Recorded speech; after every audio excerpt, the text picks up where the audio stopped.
Hello, I am Futurist Amelia Kallman. Welcome to this issue of Blockchain in the Metaverse. Today, I am thrilled to be joined by Janine Yorio, the CEO of Everyrealm. Everyrealm is a metaverse and NFT innovation and investment platform. They have holdings in 27 metaverse platforms, over 4,000 NFTs, an esports gaming league, and more. They also operate the Realm Academy, an online educational campus in the metaverse. She was recently quoted to say, "We are building the gateway to the metaverse to do for the metaverse what Coinbase did for crypto, what Netflix did for streaming entertainment, and what Google did for the internet." That is very impressive and ambitious, and I am eager to hear what Janine has to say. Welcome, Janine. Hi, Amelia. Great to be here. Wonder if you can share a bit about your background and how you got started in this industry. Sure. So my background is in really in investing and traditional private equity investing. I covered the real estate sector, specifically hospitality and casino gaming for a long time. About 5 years ago, I started building a real estate investment app that I built and sold to a company called Republic that is best known for equity crowdfunding and crypto advisory. And so while I was there, we launched as an experiment a Metaverse real estate fund. And that was in April of 2021, so about 13 months ago. And it was never really meant to be the prime thing that we were working on. My entire team that had built the real estate investment app migrated with me to Republic, but it resonated. And as a result, we raised a fair amount of capital to go invest in Metaverse real estate and very quickly became among the most active investors and developers of Metaverse real estate. We started building our own projects, which basically means we're building a video game-like environments inside other video game-like environments on top of Metaverse real estate that we owned. And as a result, we became investors, a development studio, and we've since expanded from there. In January of 2022, we spun out from Republic and became a fully separate private company. And today we do lots of different things with our Metaverse real estate, ranging from developing it into more traditional things that you would expect to see if you're wandering around an environment that looks a lot like the earth, but also things that are a bit more abstract, like crypto gaming guilds, a crypto esports league, and developing projects for brands, for our own IP. And we see ourselves as kind of like a real estate developer, full stack, turnkey for the metaverse, and have really built out our team so that we can execute on that vision. Can you tell me a bit more about what it means to be a gateway to the metaverse? Sure. So I think one of the biggest problems people have with the metaverse today is they hear so much about it. It's in the news and it's a real buzzword, but it's very difficult to find.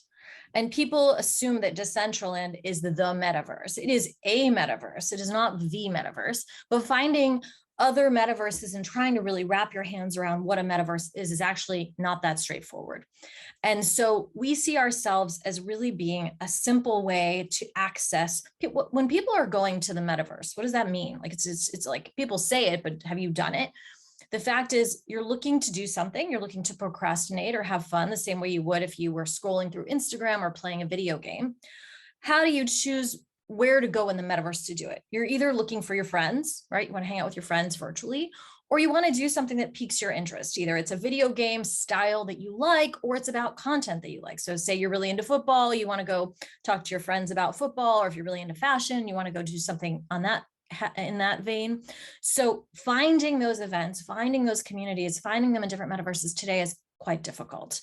And so we see ourselves as really simplifying that experience. We develop the content sometimes for ourselves, sometimes in partnership with others, and then we make it easy to find, because what good is it if nobody can find where it is? And we see ourselves therefore as really one point of entry into the multitude of metaverses that exist today. And there are, I would say probably about a dozen live metaverses today, but there are hundreds under development, which leads me to believe there will be thousands in the near future. And so navigating will become actually a really big deal and helping people to find where to go. And how important is interoperability to what you guys do? People like to throw that word around. The holy grail in metaverse is being able to buy one pair of digital sneakers in one video game and wear them into another. The fact is, as I mentioned before, most of these metaverses haven't launched yet. So whether you can wear something from one video game that hasn't launched yet to another video game that hasn't launched yet is so abstract and not really the first thing that needs to be figured out. The next wave of metaverses, I think Decentraland has really been the prototype and shown people the possibilities for decentralized metaverse and what could be. The next wave are going to be even more sophisticated, much more photoreal. I think they'll have content that's much more compelling.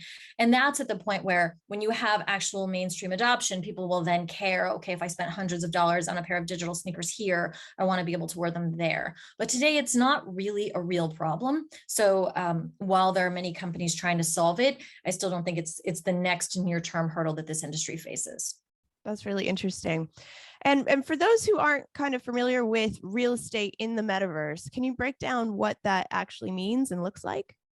Sure. So I think I keep nudging the industry to come up with a better word for itself, but I don't have one. It means the ability and the rights to develop content inside a video game-like environment that's customizable. So when you own the real estate, it means you can put up something there, whether it's a replica of a building that you own, or it's a video game to attract users who will pay, or to popularize a brand, or maybe a movie, or some sort of product that you're trying to launch. But owning the real estate means that you have the right to develop whatever it is you want to develop within the confines of that particular environment. So oftentimes there are obviously technical limitations. There are oftentimes also limitations around what you can develop. So you can't build, something truly enormous on a very small parcel, but you can be really creative. And in the metaverse, there are no physics, there are no unions, there are no construction materials that are difficult to attain. And so you can be really creative. Buildings can levitate, video games can spring out of nowhere, a tiny opening can open into an entire world. So it really lends itself to interesting possibilities, much the same way that video games have, where you can really do things that you couldn't ordinarily do in the real world. And that's what makes them fun. And so I'm excited to see how people take that blank canvas and build things that are really exciting and creative. It really is about the content creators in the metaverse and bringing their best ideas and then seeing if they find favor with the users. And I think that's ultimately what will lead to adoption, much as we've seen in social media, like having content creators that take beautiful photos of sunsets, or do TikTok dances, are what bring people to the platform. And it's similar in the metaverse, that user-generated content, how clever it is, how addictive it is, how much more of it you want, is really going to drive when the mainstream audience starts to spend a lot of time there. And is Everyrealm having partnerships with any particular brands or other metaverses that are working with you on this? So we're investors. So we've invested in 27 different metaverses. So I would say we're kind of partners with them, because we're certainly in business with them, for better or worse, and we're on their cap table. But we've also partnered with companies that we work on projects with. So we did a partnership for Metaverse Fashion Week with a fashion brand called Jonathan Simkai, which is almost couture fashion line based in New York City. But we've also done projects for big companies like Chase Bank, JP Morgan Chase. We did a project with Atari, the video game console manufacturer. We are working on a project now for Narcos, the Netflix series. So yeah, we do partner with third parties and work on projects with them together. And so for these metaverses, these spaces within spaces, they are persistent. So they're constantly developing and changing. And do you think that they will find that a lot of these places that are being created today kind of get left behind when new ones get created? Yeah, I don't really think it's going to work like that. The metaverse is just the internet, when the internet starts behaving like a video game. So there are websites that people stop visiting, but it's not like you see them, right? You just don't go, they don't even come up in Google search anymore. So I think it's more like that, where people will migrate, where the content is stellar, where their friends are already there, and you won't see the rest of it. It's not like the real world where you have to drive past neighborhoods that haven't been developed. That limitation doesn't exist. And the fact is, all of these environments have a team behind them who is incentivized to make sure that the content stays fresh. and that people do develop cool things. And oftentimes the team that develops the platform develops a lot of really cool content just to make sure that things are exciting and changing. So I don't think it's going to play out that way, no. Okay. And do you see AI figuring into the future of the metaverse? Will we have AI avatars that interact with us when we go into hotels or this or that, or will they be real people? I think it'll be a mix. There are what are called non-playing characters in video games already. And that's something that people generally understand, and they oftentimes aren't quite interactive enough to fool people into thinking that they're real. So it does require a mix until that technology is better. But for sure, we're going to see, avatars that look like all the other avatars in a metaverse, but that are being driven by what is effectively a chatbot behind the scenes to make the environment feel more social and feel like there's more interactivity.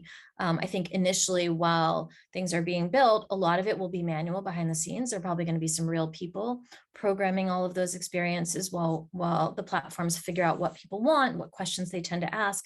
But over time, for sure, everything will be automated. And I do believe that there's a role for AI there as well. And what's your thoughts on the migration into the metaverse? Do you see this as something that's going to replace our social media like we know today, and that it's just going to all then be hosted in the metaverse? Do you think this is something that everyone's going to participate in, or is it going to be mostly Gen Z? What's your thoughts on that? I think, like a lot of technology, the early users are going to be niche, and it will skew very young. There is a generation of people, Gen Alpha, who've just spent the last 2 years under a pandemic lockdown, and they figured out that these video game-like environments, Minecraft, Roblox, Fortnite, are a great place to not only have fun, but also to socialize. And while they're there, they want to have social currency and have cool things that their friends see and say, where'd you get that? How did you get that? And that behavior will persist. And so that generation will be looking for more adult related content as they get older. And that's when these newer video game-like environments that are targeting more mature audiences will have a user base that's already been conditioned to interact with technology that way. I do think that over time, older demographics will adopt it, much the same way that social media happened. I mean, Facebook launched to college kids, and today, grandparents use it to keep in touch with their grandchildren and their distant relatives. So it will start with a very young audience because that is who spends their time socializing in video games today. But I do believe over time, when young people are there, older people will gravitate because it's kind of adapt or die, and they're fun. Humans love to procrastinate with technology. There's a reason why we spend countless hours, much more than is healthy, flicking through Instagram feeds and watching TikTok memes. And finding that next form of procrastination, that's something you can do casually, like when your boss isn't looking, when you're walking down the street, when you're commuting, is always a quest that technology is looking for. And this next generation tends to procrastinate in video game-like environments. So I do think it will start with that very young contingent. It will migrate upward in age over time. Really interesting. Thank you. So Everyrealm has investors that include some really big names like Coinbase, The Sandbox, Naz, Paris Hilton, and Randy Zuckerberg. How has Everyrealm attracted so much attention in relatively a short period of time? And what sets you apart from the competition? Well, we got started a bit before everybody else did, and I think oftentimes that's helpful. Over a year ago, when we started the company, people weren't talking about metaverse the way that they are today. They were really buzzing about NFT, but at the time, or NFTs, but at the time, metaverse was more of a footnote. And over the next 6 months since we launched, it really built to a crescendo that culminated in Facebook renaming itself Meta. And that was the point at which literally the entire world said, wait a second, if Mark Zuckerberg is pivoting his company to focus on this category, it's probably something we all need to spend some time trying to understand. And so we were already deep into the metaverse. We were already at the time among the larger investors and owners of metaverse real estate. We had built out a team that understood the space. And since it was attracting so much attention, people were looking for people that understood the category. And that's where I think we were lucky, but then very intentional about growing our public profile. We got a lot of press. We spent a lot of time thinking carefully about where we thought the metaverse is heading and writing thoughtfully about that. And as a result, I think have maintained an image of being sort of somewhat conservative around the metaverse category. We were very diversified in our approach because we do acknowledge that it's very early and it's very difficult to predict individual winners in any category. And certainly this is no exception. But at the same time, we've been aggressive in trying to be as active across the metaverse ecosystem as is possible for a company that's young and still growing. And what's been your favorite thing that you have seen so far in these new realms? I mean, I guess I really like the idea of metaverse fashion. It's so much easier than real world fashion. I've never been particularly fashionable myself. It takes a lot of time and it's not something that has really ever captured my imagination. But I think in the metaverse, it's easy. You can just pick an outfit. It's already assembled. It always fits. It's always clean. It's always pressed. You don't have to worry about any of those things. And you can be really unique and stand out. It's also really intuitive. There's a reason why Fortnite skins sell as well as they do, because humans have been clothing themselves to demonstrate their identity and uniqueness since literally the dawn of man. So it's very innate. And it's something that in this abstract category of metaverse is really easy for people to understand. And what is your advice for companies or people who want to get involved in metaverse real estate? I think my advice would be to think about taking a very diversified approach, which isn't that easy because like I said, when we first started, it's not always that easy to find the metaverse. And figuring out how to build a portfolio. Like I said, we have a portfolio of 27 different companies today, and we're always looking to add more. That would be difficult for an individual investor or even probably an individual company to duplicate a portfolio like that. And so investing through us does give investors and companies exposure to the broad metaverse real estate landscape, which I think is a more thoughtful way of participating in this category. And are there any risks of investing in metaverse real estate? Tremendous risk.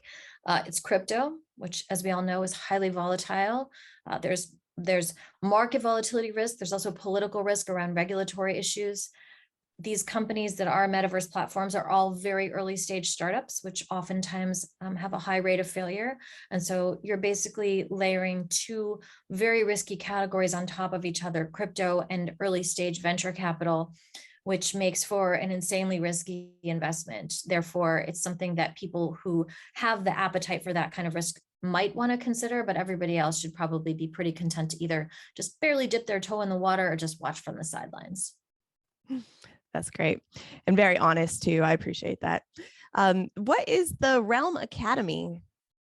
So we found that people were very eager to learn about the metaverse, and I get asked to speak all the time to try to explain in more depth than what you can find just by reading articles on the internet about what the metaverse is and how it's built and what it can mean for companies as they're thinking about their kind of medium-term strategy in metaverse.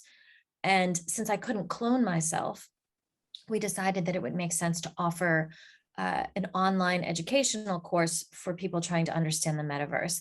And that very quickly evolved into a course about the metaverse in the metaverse. And so we actually conduct the lectures and the office hours in the metaverse. We had semester one, which took place this past winter, had 500 students who matriculated. Most of them were executives from companies that were interested in leveling up their skills around metaverse to make themselves more relevant and more knowledgeable on a category that is expanding in importance, but difficult to really wrap your arms around. And so it's a way for people to get a good, fairly in-depth understanding of metaverse, both from a design perspective, technology, regulatory, community building, all the things that are important drivers of metaverse, so that they can understand it in a way that is professional and deep. It's not a superficial experience. So we have opened the second semester now, the second cohort online at Realm Academy, where people can take classes. They participate with colleagues. There's a network for job searching and just general metaverse connectivity, which I think has been really helpful. And it's truly a global class. We had students from all over the world, which speaks to how global the metaverse opportunity really is. It's not Eurocentric or US based. Some of the biggest metaverses have been developed. Decentraland came out of Argentina. The Sandbox came out of France. Axie Infinity, which is one of the more groundbreaking crypto-based games, came from Vietnam. So this is really a sector that is being developed all around the world and is touching the lives of people who are not just in traditional population centers, but everywhere, which makes for, I think, a very exciting opportunity for job seekers. If you can develop the skills needed to participate in the metaverse economy, it doesn't really matter where you live. You have to have a good internet connection and knowledge that others don't have, and it pays quite well. And you can be a part of this high growth sector that is also a lot of fun. You're basically building video games and doing cool things that the world has never seen before. They're very visual, very interactive, and they are really meant to be fun, which is fun. And where do you see the future of these platforms and technologies going? Maybe 3 to 5 years from now, there will be video game-like environments that are both very broad, the way that Google is something everybody uses, but also very specific. So there'll be tiny subsets of the population that find affinity. They can find their tribe or their interest or their community in a specialized metaverse experience. They will be photoreal. They will feel more like reality, not necessarily with true photorealism, but more photoreal than what you see today in Minecraft or in Decentraland. They will be available both on desktop and mobile. I think less so in VR, but I could be wrong on that front. I think that the hardware is still very clunky and there aren't that many people globally that own VR headsets. There will be thousands and thousands of metaverses interconnected, just as the internet has millions and millions of websites. That's how the metaverse will function. There will be mainstream adoption. It won't just be from gamers. It will be from people who aren't actively gaming today, but who maybe are casual gamers sometimes or were when they were younger, who are finding their friends now in these immersive environments. And it will be a place where people do product discovery. So you'll find out about new things there, just the same way that you do in social media today. Your friends will talk about them. There will be the equivalent of marketing and advertising there. There will be activations that are fun to be a part of. And that's where people are going to be hanging out when they're instead of surfing the web to pass the time, you're going to be hanging out in the metaverse. Really interesting stuff, Janine. Thank you so much for sharing your time and your insights with me today. And thank you all so much for watching. Please do hit that subscribe button. I release 2 new videos a week, and you do not want to miss out on my next episode of Blockchain in the Metaverse coming to you soon. Thank you.